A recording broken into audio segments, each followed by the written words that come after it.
They say technology can bring us closer together. I've always agreed with that statement. However, after seeing the most horrific Instagram live video in my entire life, and being unable to do anything to help, I'm not so sure.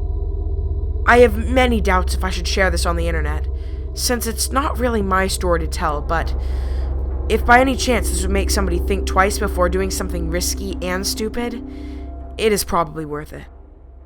This story took place last summer, on the night of the 2nd of September to be exact. My friends and I wanted to celebrate Labor Day. I'm ashamed to say that our idea of fun was to get some alcohol and hang out at an abandoned parking lot. However, it turned out that my parents had other plans for the weekend, and those plans included me. They booked us all tickets to Jamaica to spend some quality time as a family.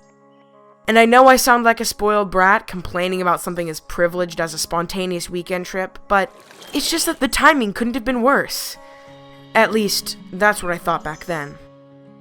But there I was on Sunday night, sitting with my parents at a cheesy tourist restaurant in Jamaica, having some good old boring quality time and checking my phone every 5 minutes.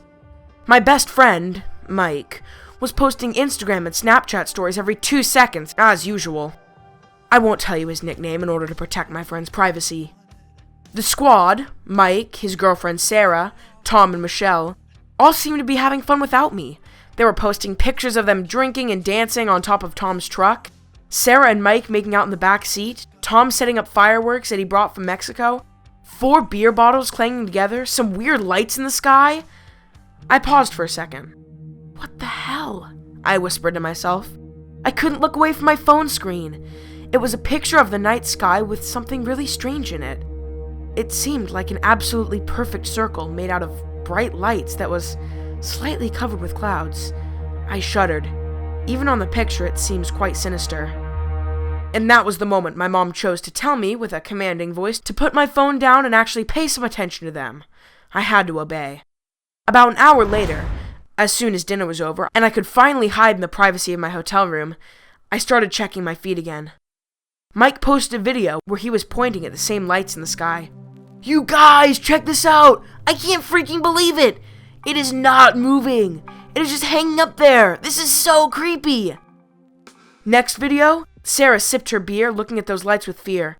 I could hear Tom and Michelle giggling in the background. I don't like it! I don't like it at all! Sarah's voice was trembling. Haha, someone is scared! Screw you, Mike! She pushed his phone away. Next video, Tom and Michelle, way more drunk than Mike and Sarah, cuddling. And what do you guys think about this? Mike asked them. Michelle giggled drunkenly.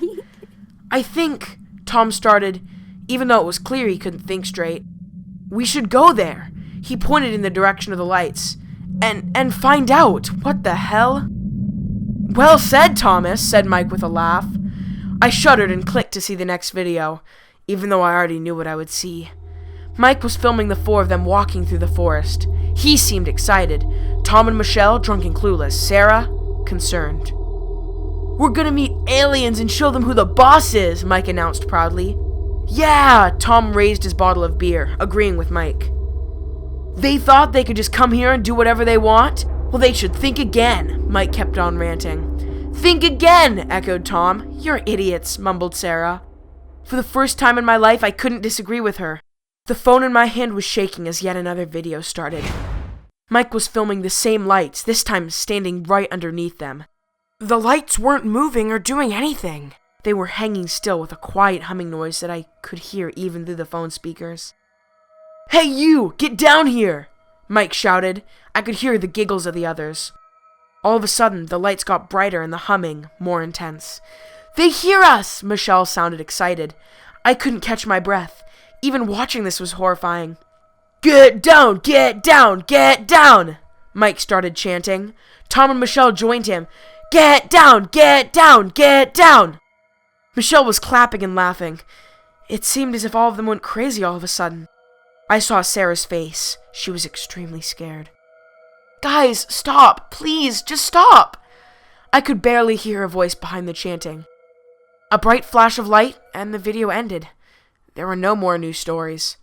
The last one was posted about 20 minutes ago. I couldn't stop shaking. I messaged Mike. Hey, are you alright? What happened there? I waited for a couple minutes, but he didn't reply. I was freaking out. Struggling with cold sweats, I refreshed my Instagram feed, tried checking the Snapchat profiles of Tom, Michelle, and Sarah, but there was nothing new to see. It all felt like a bad joke. A wild guess flashed through my mind. Maybe it was a bad joke. They knew I'd be watching their stories. They knew I'd see that. So they could have just played a prank on me. Mike has always loved messing with people, so it seemed quite plausible. This thought brought me some relief and comfort. Not only were my friends most likely safe and not abducted by some weird UFO thing in the sky, but they were also thinking of me. I believed my own story. Probably I just really wanted to. I messaged Mike once again. Good prank, you guys. I almost bought it. Soon after, I went to sleep. I almost forgot about the whole thing in the morning. As I was sitting in the hotel cafe, sipping fresh juice, my phone buzzed with an Instagram notification. Mike started a live video! Watch it before it ends! I clicked on it and the live video started playing. Mike was filming himself walking through the woods. There were bruises and scratches all over his face. He was pale and almost crying. I turned up the volume. Guys, I'm so scared. I'm not sure what's happening anymore.